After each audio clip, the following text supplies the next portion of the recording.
Well, that's just prime.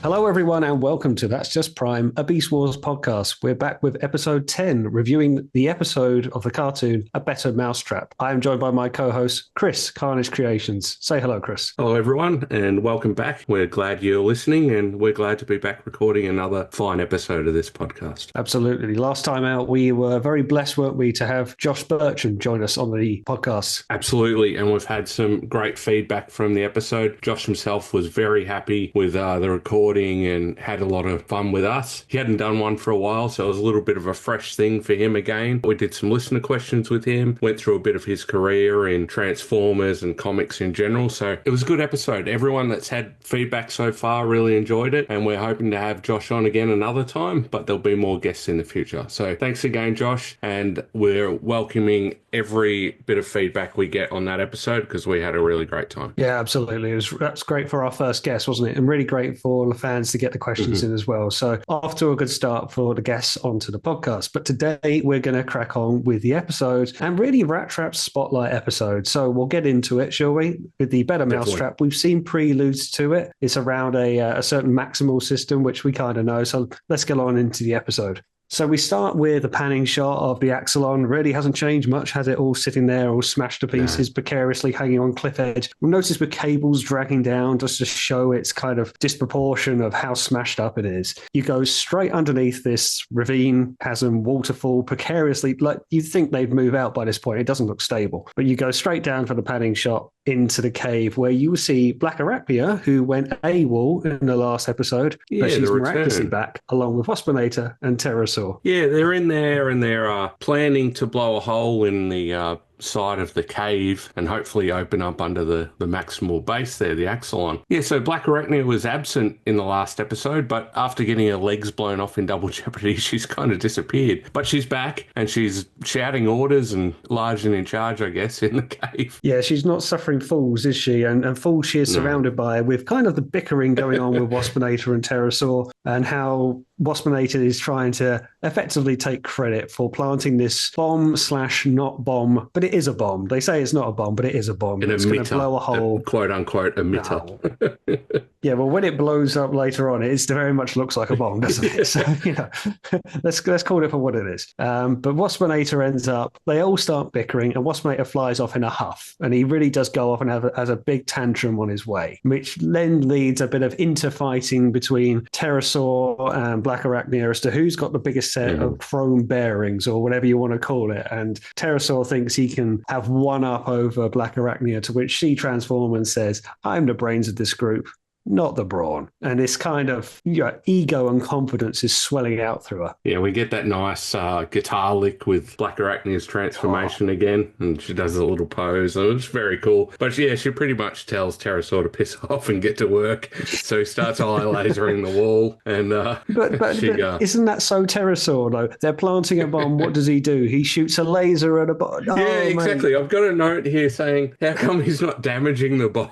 He's shooting his eye laser straight at the thing. Anyway, I feel we've been a bit unkind to Waspinator over the years. Clearly, Pterosaur should have been the one who got blown up every 5 minutes. He's shooting warheads at unstable energon and bombs. I'm like, mate, come on. The problem with Pterosaur is he doesn't know how thick he actually is. So he's too stupid to know he's stupid. He's one of those. Even for him though, this is pretty stupid. But yeah, he shoots with an eye laser, and Black Arachnia cackles and goes off. I will say, because you brought it up, the music in this episode is on point. We get a few good raw guitar licks. We get some nice comical music throughout. So the kind of added background noises for sound clips is quite on point for this episode. So then we move on then to the interior of the Axolon. We go above ground. As you can see, they're trying to tunnel in from beneath. We've seen that in G1 before, but we're going to go up to the Axolon, to which the Maximals are playing a game. Maybe it's a PlayStation 1 game. Who knows? But you can see a 3D holo emitted of Barney the dinosaur there being tasered up and how this Sentinel system that they're working on is coming online. Rat-Trap and Rhinox are showing how this defense is going to take down any Predacon that attacks the base. Yeah, we've named Sentinel, or name dropped Sentinel a few times over the episode so far, but now he's officially named in the episode Better Mousetrap here, and we've got a lot of the jargon returning in this episode. I've got that note as well. With cyclotron fields, and there's some other stuff later. They really ham up with the old jargon in this one again, so it's quite amusing. I've got 3 to 4 megacycles as well. What's a megacycle? How does it differ from this arbitrary number? We can assume that it's maybe hours or something, but I would say it's an hour, a megacycle. But what's an ultracycle, a supercycle? Like, I need measuring sticks. A unicycle. Come on. Yeah. So this is all being on show, but then they detect Waspinator, who's flying around in his huff. He's having a tantrum up in the sky, and then Primal then gets on the screen and said, that's the third Predacon they spotted in that area in the last 3 days. So you would have thought if that's the third one there, they wouldn't have waited for 3 strikes and you're out. You're just like, send Primal off, go and have a look. Who's it going to be? Pterosaur, Waspinator? You've dealt with that before. It seems like they're just like, we're not worried about it. But in previous episode, anyone gets even near, it's like, all alarms, red alert. But Waspinator's up there muttering to himself. He says he's the best Predacon for some reason, the greatest of all Predacons. He tries to claim himself like leader, and just like, I love the lovable idiot, but I know he's a wasp, but he's really got a bee in his bonnet from that situation in the cave. Lovely use of the term there. Yeah, no, he's really having a tantrum, isn't he? Good old tantrum. So Primal then says, I'm going to go and check out what it is, get Tigertron to meet me. We get Tigertron back for the first time in a while. And who's again, kind of their field op. Coordinates 458, like just some random number. Like, what's it mean? It's just... Yeah. But yes, Tigertron's back, which is cool. Yeah, good to see him. So then they go and meet up, and I love that kind of line of Tigertron's there prowling, sees Waspinator, and Tigertron's looking on the ground, and then Primal sort of creeps up a little bit on Tigertron, and he says, not many can call up on me like that. And he's like, I can learn a lot from Rat-Trap if you can stand him. And I think that's just like a really sort of like humoured line. Yeah, like these lines you won't get from Optimus Prime, but Primal's just got that little bit more, lightheartedness going on. Yeah, the picking on Rat-Trap's always fun, and as you say, it's very much in jest. But it's just that nice little callback to each other. Sort of, what was that episode where they jump, Power Surge when he jumps off the mountain? They're just those quips back and forth to each other are always fun, and they will continue. So Primal realizes he wants to find out what Waspinator's doing because he's kind of flying around aimlessly, and he says, "Let me shake him up a little bit, see where he goes." And it's all very calm at the moment. They're not panicking. They're like, "I can, cat and mouse this a little bit." So he says, "Follow on the ground, Tigertron. I'll follow in the sky." So he jets up, whacks him, spins Waspinator around, and then does the comical Looney Tunes-esque, but it's so lovable because it's Waspinator and you can really believe it. Flies up behind him, gives a hollow tap on the back of his skull, and then I'm doing the finger wiggle you won't see it. The little twinkle sound and the fingers.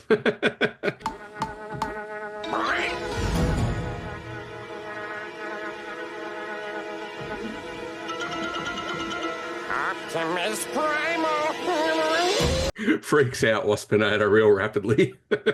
Yeah. Now, Tigertron's falling on the ground. Now, I get that he's probably meant to be sort of growling or whatever while he's running, but he sounds like he's got asthma. Proper out of breath, isn't he?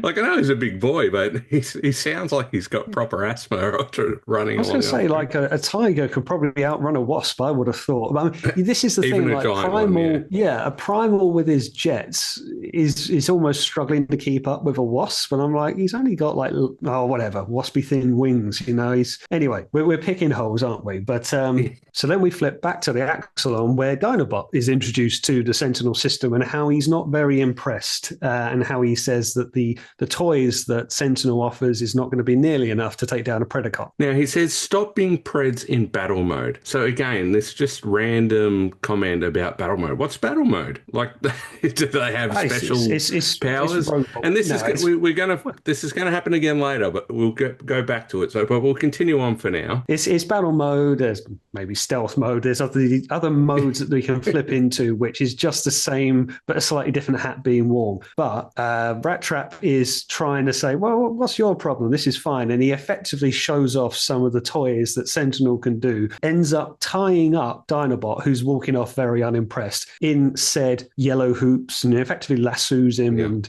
puts him down. As Rat Trap is kind of nudging Rhinox to say, hey, I got him. He's not as quick as he used to be. He's not as smart as he thinks he is. Rhinox is tapping away at the console, very uninterested. Cheetor is somewhat nowhere to be seen at this point, by the way.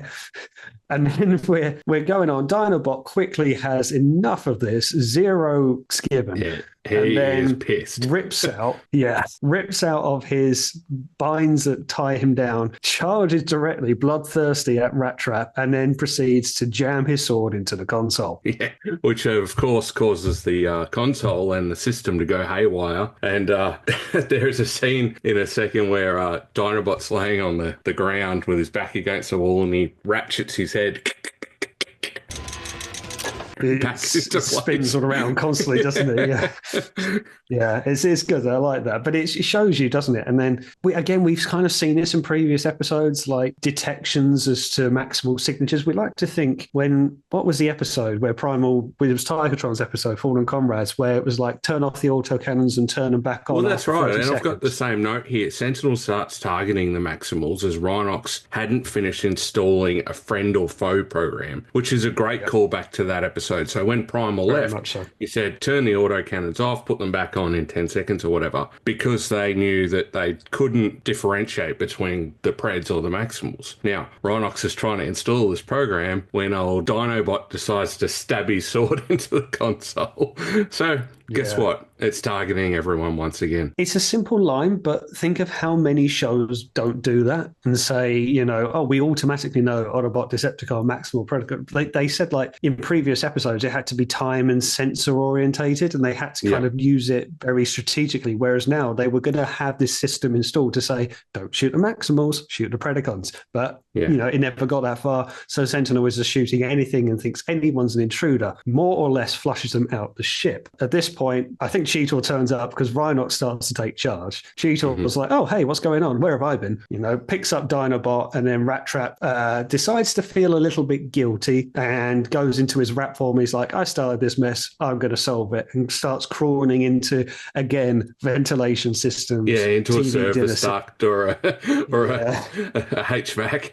A bit smaller this time, but off he goes. He definitely got the way that Scott McNeil sort of voices it, sort of like, I kind of messed up here. I better go and fix the problem. Yeah, absolutely. And I do love the maintenance systems of these two ships, of how they've got very strategic air shafts that clearly they need air conditioning in these vessels. So they're all over the place, a spinal network of the ship. But Rat Trap is off on his mission, and the rest of the Maximals have no choice. They are flushed out of the ship, or Sentinel decides to erect a shield. The Axolon now has a shield around it. Yeah, correct. We then flip back to the chase in the sky, where guess what? Waspinator is still being chased by Primal, and he's giving him a run for his money. He's leading him down the garden path, although this is Optimus playing a bit of cat and mouse. He wants to see where he goes, and they're starting to fly into rock formations, ducking and diving, until eventually there's this corner turned. Primal's following him. We see it from Primal's point of view. Waspinator disappears, so what will be a sheer impact in the wall. Primal then has to fly immediately upwards a bit last minute, catches a bit of a rock for his troubles, but a little shaken, starts to get an Energon surge, and then has to meet up with Tigatron, forms into beast mode. Yeah, Waspinator pulls a little bit of a Roadrunner trick on him here. As we know, there's a cave that's hidden away, but Primal doesn't at this stage, so all of a sudden there's a rock face in front and he's got to go up. But yeah, as you say, he clips the top of the very action movie Top Gun style trope here with a plane at the last minute clipping the thing. But yeah, he has to transform and he lands back down and chats to Tigatron once again. And at this point, this is where Sentinel decides to contact Primal, obviously knowing the friend or foe element, but obviously giving some kind of report back, like base is locked down, intruder in base. I'm like, okay, but you still need to contact Primal. But let's take it. A security message has gone out. Yeah, we can assume there's some sort of programming that the system automatically contacts the commander or whatever, and it lets him know that there's been an infiltration of some sort and that it's at level 1. So problems are arising at the base, and Primal thinks, I've got to get back and find out what's going on. Now, he tells, this is interesting here again, the writers are throwing back to things here, and I like it. Primal tells Tigatron he'll send back up, to which Tigatron gets a little bit aggressive before sort of calming again, and it sort of throws back to that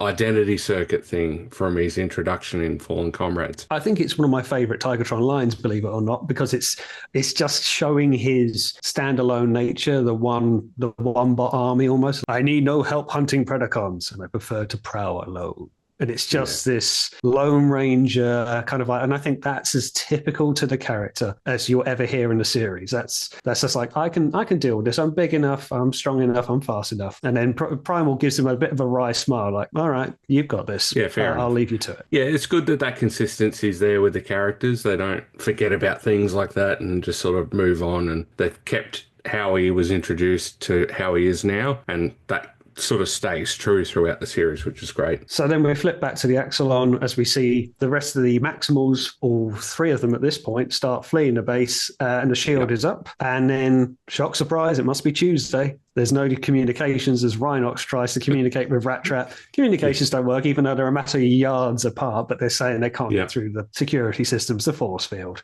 Now, I have got quickly a line. I know this is done by the same studio as Reboot, but when the shield kind of flexes and Energon quips, it really sounds like it was the games coming in mainframe in the Reboot series. It doesn't kind of like flicker. I would say that there is little trips back into the audio library every now and then between the two shows. Yeah, but I knew it enough to hear it, and I just love that incoming game kind of doom feeling. And I just thought, that was a familiar sound. That's cool. I like that. Dinobot says the title of the show, which is a common thing in the series. The writers like to drop in the title in some way or shape at some point. Often you'll see one of the characters say the line. So then we see Rat Trap poking his head through what is one of the shafts, and he can see Sentinel trying to put down these traps now to catch the intruder. Sentinel at this point doesn't know who's inside the Axel. No. He hasn't identified Rat Trap necessarily. He knows there is intruder there, but he's throwing out arbitrary traps, and he looks down and sees this kind of effectively floor is made of lava, takes down this panel. Now, this is where I feel Scott McNeil is having a field day with Rat Trap, because he can kind of just like put in the character that he likes. He hasn't got to bounce off any other emotions. It's just kind of him talking to the fourth wall, and it's a real kind of like, go on then, have a little bit of fun. Throws the plate off the vent system down, and then the surf music comes, doesn't it? Yeah, and he goes, friction fluid, child's play type thing. He surfs child's play, yeah. Surfs down the corridor, plays a little bit of Wipeout, jumping the energy net. Yeah. What's he say? This is just a workout. This is a gym session. He's like, stretches. He's ducking from rockets. He's not even sweating at all. He's just having a great time.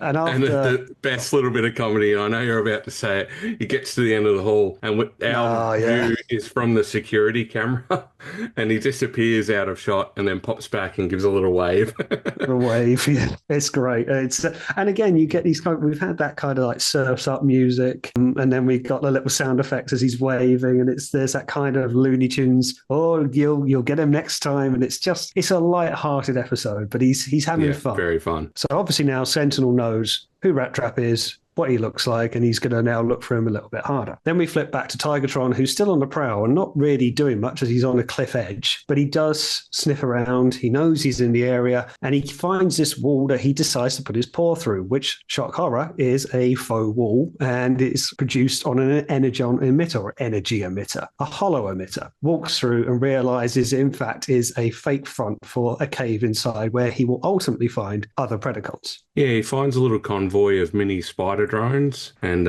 starts to follow them into the cave, which is where it cuts. But it's nice to see, we get to see these in more detail, these little drones, which is very cool. You won't see them. I'm holding a little Ian's just grabbed one off his shelf. Yeah. But it's this ominous light round a corner. He's thinking, oh, what's this going to be? And these little walking spiders, which I guess are in Black Arachnia's colours because they got orange legs. And then you think, oh, here's another one. And it's a tiny little baby one following its mother, which I think is nice. And again, it's got the little comical sound effects going off in the background, the music playing on. So, yeah, I've got the note of small spider bots and baby spider boy.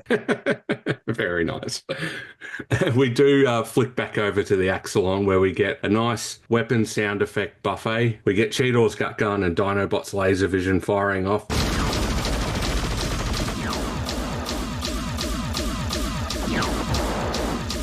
You've got a real symphony of all of them, but I remember hearing it and I'm like, Cheetor's really unloading everything they got, which I get they're getting a little desperate and they want to get in, but it really is, shooting at your own home. It's not necessarily the best line. It seems not very conducive to keeping the Axel in one piece. If that shield was to drop suddenly, the Energon Surge forces them back into their beast mode as Primal arrives doing the same. Rhinox gives Primal the 411 on the situation. And then we flip back inside the Axelon, to which we are seeing Rat Trap on his missions, and he's still in his beast mode, and he's into the turbo lift shaft if you're Star Trek minded, but he decides to wedge a door open and make a jump for the ladder that's there, to which, of course, being tiny little rat hands and claws, is not going to really be sufficient enough to grab onto, and he starts to slip, to which is one of my favorite scenes in the episode, transforms into his robot mode and does this great karate style skid split on across either the side turbo of the panel, lift, and it's enough to keep him suspended. Yeah, and we get a bunch of that tech jargon again with cryo fields and disruptor bolts. So there's a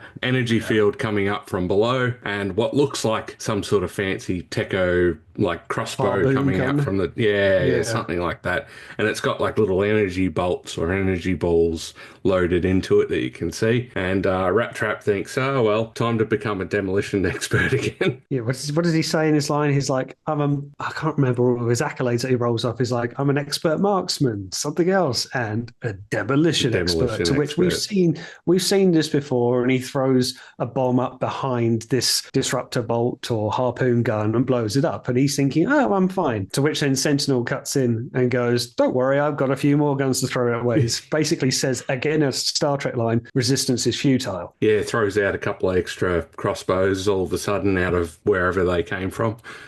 To which Rat Trap isn't too happy about. No, he's realising he's bitten off a bit more than he can chew. Yeah. The bolts do fire. Of course, this Energon wave is coming up behind him, so he is very much sandwiched at this point. They fire off at Rat Trap, to which causes him to start to tumble down. Rat Trap pulls out his gun, does 3 pretty good expert shots, takes out all 3 harpoon guns, and grabs onto a ledge of another hatch a couple of levels down from him, which he's able to effectively blast a hole through and jump through to avoid the Energon net. Yeah, and when the Energon net goes past, it's like water, and it doesn't really go into the shaft. It just sort of, you get a blue field that goes past the porthole, or whatever you want to call it. Yeah, it doesn't flow in, which is, it's a cool effect, but it's also strange. I think it would have been better if he closed the door behind him to kind of cover that effect off. But I know what you mean. So Tychotron's making his way back through the cave, now realizing it is a cave with a faux door to it, and he's avoided the little spider robots, to which he sees Waspinator, who has returned to Black Arachnia and Pterosaur, basically saying, well, Artemis is out there, we must go after Artemis. That's my Waspinator impression. To which the other two are less so. All right, you don't need to laugh. To which the other two are less so bothered. And Tychotron is starting to survey the scene. Yeah, he decides to maximize to stealth mode, which is exactly the same as normal mode. What's the difference? He's tiptoeing around. It sounds exactly the same. He still roars when he transforms, just a little bit quieter. He doesn't like tiptoe, does he? Like proper Looney Tunes. Yeah, but again, we've got battle mode, we've got stealth mode so far. There's more to come. Any other mode. But it's like stealth mode. I don't know. If he did like a Mirage from G1 and went like a bit invisible, I could understand how it's just like stealth mode is exactly the same. But, you just might as well do a Crichton and pull smug mode. I am here for the Red Dwarf references. Sir, permission to hit smug mode. Permission granted. Smug mode. uh, but yeah, it's just whoever wrote this episode was real keen on additional modes that don't really do anything. Jargon is strong where it hasn't been so strong in the previous episodes, so we've had a little break from it. Yeah, we're back to making up for lost time, I think. Yeah, definitely. So Tigatron then is in his stealth mode, and then he goes and hides behind effectively a very mini volcano or a ground vent, which he uses to hide for cover to listen into their plans. And of course, this vent does what vents do. It vents. Who knew? And puffs of smoke, to which the Predacons look around and they're like, well, what's that? Oh, okay, it's natural. Tigatron is cowering away behind it to hide his location. And they carry on discussing the plan, and he runs off to another bit of cover. Very Metal Gear Solid in this instance. Yes. Black Arachnia at this point is given up trying to let Waspinator do this. She's finishing programming in the bomb herself, and they're all kind of talking about how this is going to detonate soon, to which Tigatron then decides now's the time to pounce and go, the only place you're going is the Slag Heap. Again, British colonialism's not coming out well here. Yeah, they throw back to the old slag, and it was viciously delivered too. Yeah, well, it was. Yeah, he's quite angry at this point. It's not really stealth mode anymore, is it? No. So Tigatron then shoots away at Waspinator and Pterosaur. He kind of scares away Black Arachnia as she starts to climb up in her spider mode. Tigatron then does some pretty good acrobatics to get up to the wall, yanks the bomb out of the wall, which is effectively a tuning fork. It's nothing more than that. Pulls it out and then decides to do a runner with it. Of course, pretty much what the Predacons do is they chase after him. Mm-hmm. Yeah, and he realizes that the emitter is going to blow up, so he returns it to the Predacons, sticks it into the ground, to which they all scramble pretty quickly, as does he, and of course it explodes, as we alluded to earlier, and a pretty big explosion at that, to where the Maximals know what's going on from where they are, hundreds or 50s of meters away, that we assume. Don't you mean megameters? Mega. Yeah, megameters.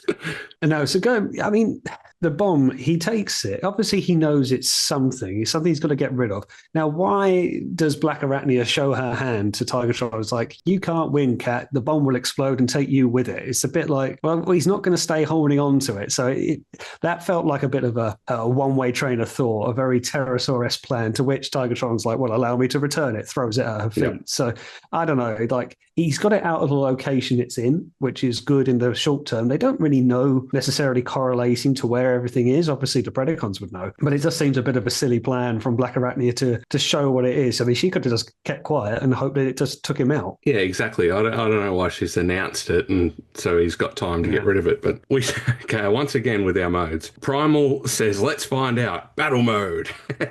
And they all run down this hill, or up this hill or whatever, but nothing changes. They don't even have any weapons out. They're just battle mode, but they just transform and run. There's nothing different. And I think at this point in the series, we're starting to see that they don't always need to shout their commanding lines to transform. And I get that would be very dialogue heavy and maybe unnecessary, but they all shout battle mode, and none of them say maximize. And as you say, no weapons come out per se, and they just transform and run over, to which this mound of earth that's kind of submerged from underground a little bit away from the base now comes up, and they're like, what's it going to be? Who's that Pokemon? It's Tigatron. And to which Primal is somewhat pleased to see him. Yeah, he pops out like a little Diglett, and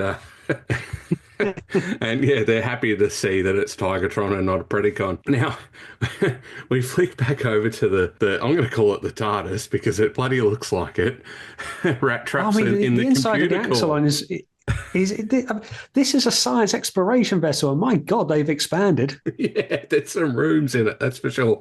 But particularly this computer core room that Rat Trap's now in. There's a hexagonal or an octagonal computer panel in the middle and a big round room. And it looks like a TARDIS. Like it's the new Doctor, Rat Trap.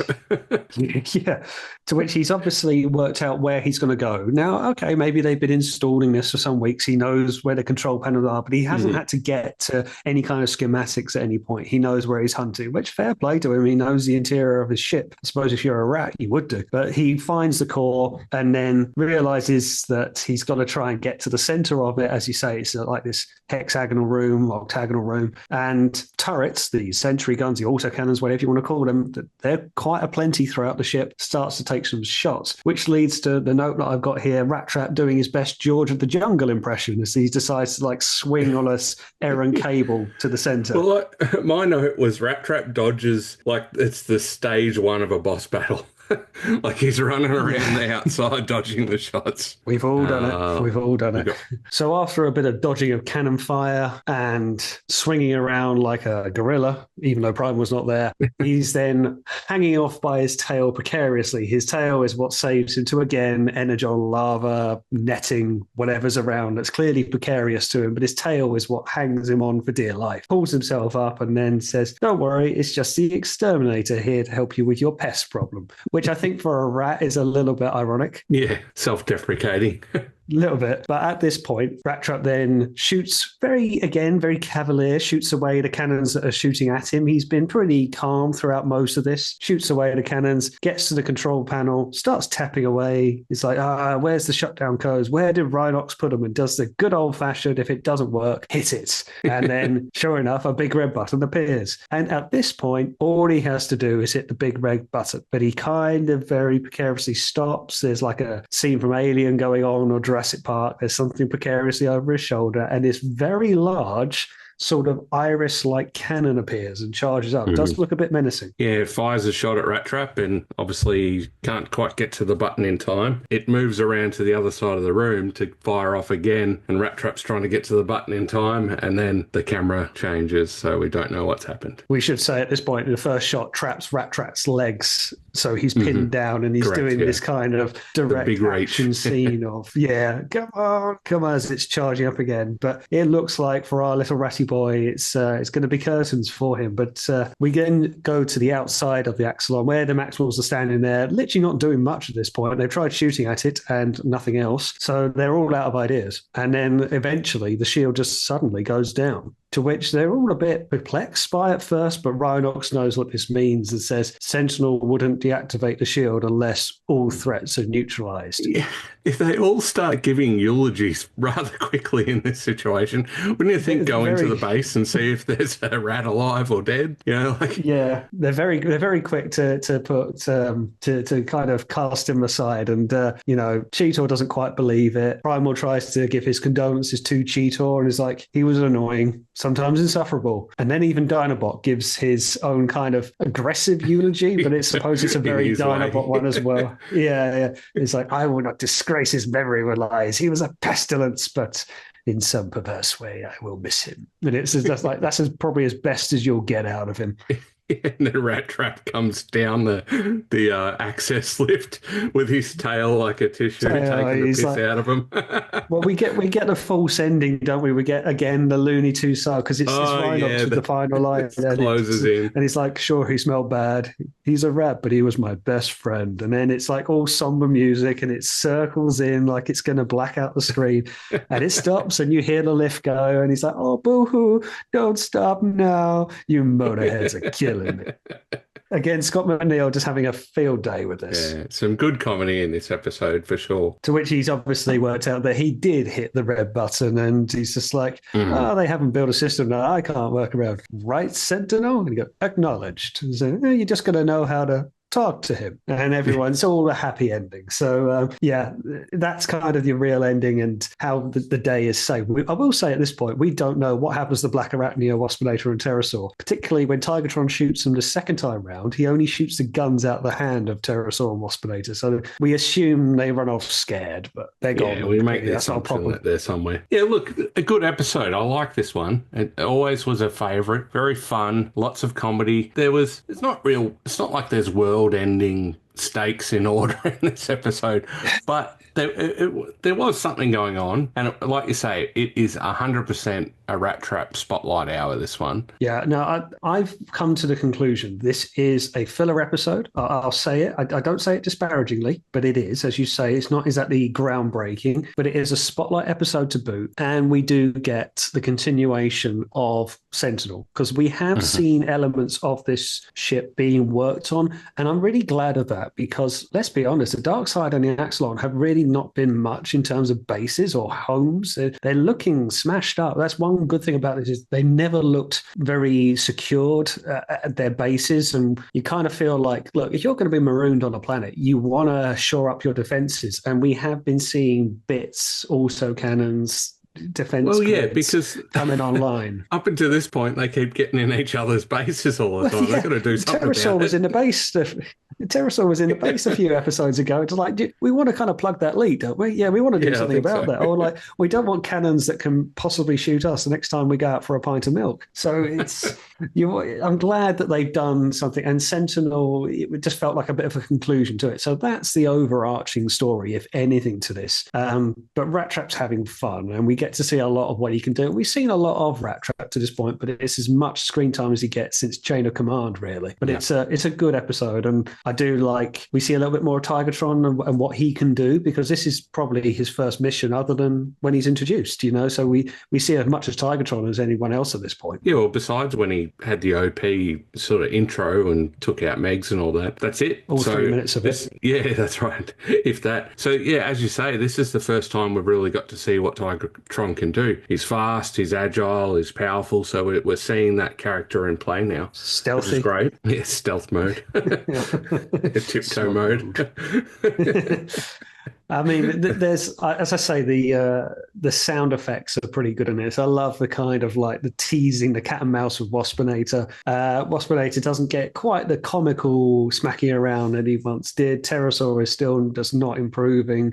We see more of Black Arachnia, but again, there's characters we don't see in this episode. We don't see Megatron again. We don't see Scorponok. We don't see Tarantulas, but we get a good look at the others. So it's very much a Maximal heavy episode, but I'm okay with that. It's nice not to just have Maximal versus Predacons all the time, even though we do have a bit of that in this. It's really Maximal turmoil in their own base, but it's a spotlight episode. It is a bit of a filler episode, fleshing out the character, but we do get a continuation of the base, which is good to see, even if it is full of jargon.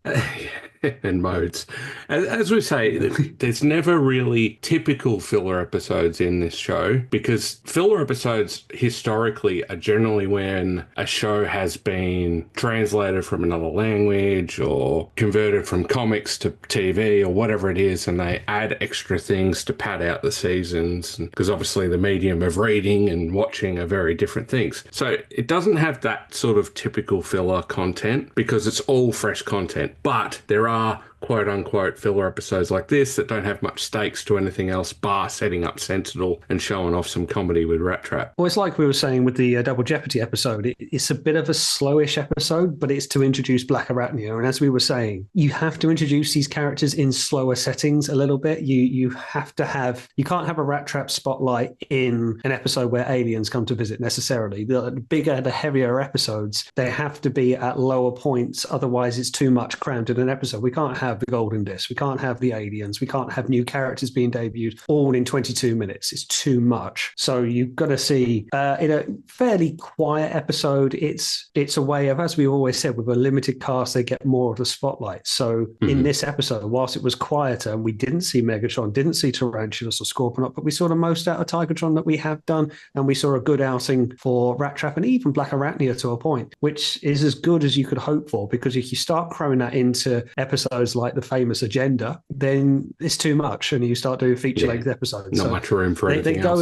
They go in at their points that they can. Yeah, look, decent episode. Again, just another one that could sort of fit in anywhere, with the exception of maybe Sentinel. Now, going forward, it will be a running program. But yeah, it's we see what they've been working on, haven't they? They've been working on getting the ship up to scratch, and it had to be after Fallen Comrades, wasn't it, for the introduction of Tigatron, and actually Double Jeopardy for Black Arachnia. But I get what you mean. In terms of consequences, it could be anywhere, but it's correct. Yeah. I do like that they got the base up to snuff a bit. They got it up to scratch. It just felt like these bases, they were energon veins, teleportation. They can communicate with other bases. They're not exactly sure holds. So to have a defense system, which really the Predacons never do. They have their little autocannons that they tease, but we don't really see them very often from memory. And really, other than that, their main protection is the lava pits surrounding the dark side. I mean, it's enough of a deterrent, isn't it? Yeah, that's right.